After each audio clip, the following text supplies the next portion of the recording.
Hey guys, Callista here with Avalili Permaculture and the Earth Skills Institute. Today I'm going to do a quick video that is going to completely obliterate your opinion on weeds in the garden. So I'm just getting my garden prepped here and ready to go. Ooh ah, so lovely.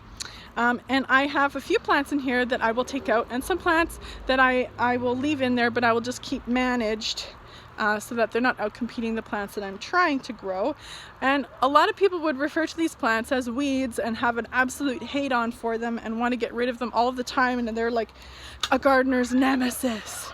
But I'm here to tell you that weeds have a place in the garden. They have a purpose, and you can choose to take them out if you want to, but I just want to change your viewpoint on them as being your nemesis to potentially being a helpful plant. So here is a common one right here. This guy right here, you can see that? That is common plantain.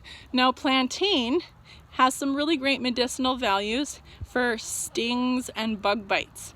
It's good for a number of different skin conditions, but it's particularly effective for wasp stings, bee stings, and mosquito bites, that kind of a thing. So anything that's like really irritated, plantain applied, mashed up and applied can be really beneficial for that. So another one here.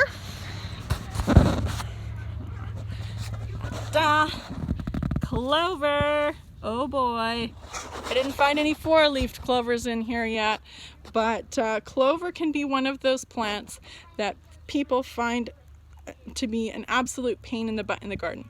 I will move certain types of clover if they get a little too unruly and start taking over, or I might just leave some of it in some spots and just manage it so that it stays short and cropped and isn't out competing my other plants. The reason why I do this is because clover is a nitrogen fixing plant, which means that it has a symbiotic relationship with a type of bacteria known as nitrosomus bacteria that lives in its roots that actually helps fix nitrogen from the soil and atmospheric sources that is unavailable to other plants, fixes it into the soil so that it becomes bioavailable to the plants around it. So clover is actually kind of like free fertilizer for your garden. So it's also really good forage for chickens, which we have here on our homestead. So if I do pull clover out, I'll often toss it in the chickens. Now for a lot of my perennial beds, I'll actually purposefully choose to leave clover in there. I actually purposely plant clover into some of my perennial food gardens, like my food forest, for that reason, because it works really well in a spot where it doesn't need to be moved. It's great for pollinators. The flowers are great for pollinators, and it has that nitrogen fixing ability. Another one here, oh boy, here's one that a lot of people don't like, and I love it. This one, good old-fashioned dandelion, yay! Has lovely little flowers that pop up early in the spring that are great for pollinators. Dandelions have that big, long, deep taproot. This means that it can access a whole bunch of minerals that other plants cannot. And its leaves and its roots actually have some amazing medicinal qualities. A lot of people drink tea of the leaf or roasted root. You can also eat both the leaf and the root. You can make wine from the flowers. There's lots of things that you can do with dandelions. They're loaded with vitamins and minerals. So they're actually really, really good. They're like a little superfood for you. And they do the same thing for your soil. Because they can access those deeper layers of subsoil that most other plants can't, and they can pull up those nutrients and put them into their foliage. That means if you chop and drop this plant and use it as a mulch plant or put it in your compost, you're taking all of those nutrients from those subsoil layers and now reintroducing them into the topsoil layer and making them bioavailable to your other plants. So dandelions are actually what's known as a dynamic accumulator, and they can help build your soil. So I don't mind having them. I like keeping them in certain spots. I don't like having them in certain areas because they can outcompete with my other plants, but I really don't mind having some dandelions there. Another one that a lot of people just don't like so much is chickweed. Oh, a good little bed of it here.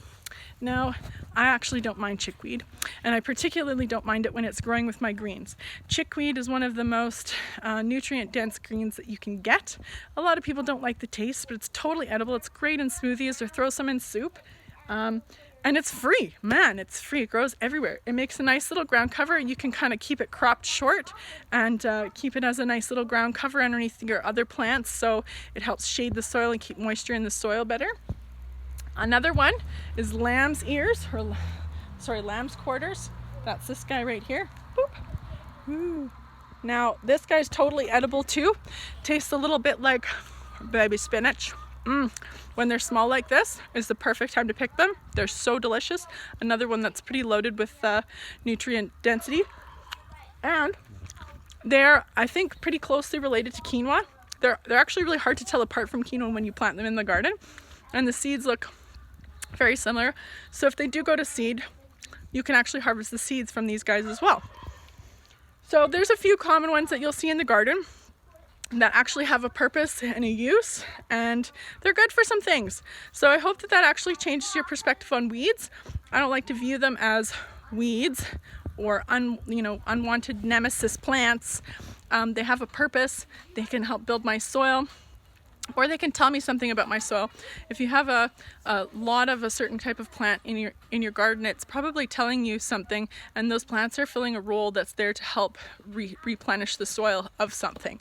So go ahead and check out, there's lots of online resources for what weed species can tell you about your soil conditions, whether it's compaction or low nitrogen or whatever. And again, look up the different uses of some of these plants, because you might find that they're actually more beneficial than you thought, and you might not mind having them there after all.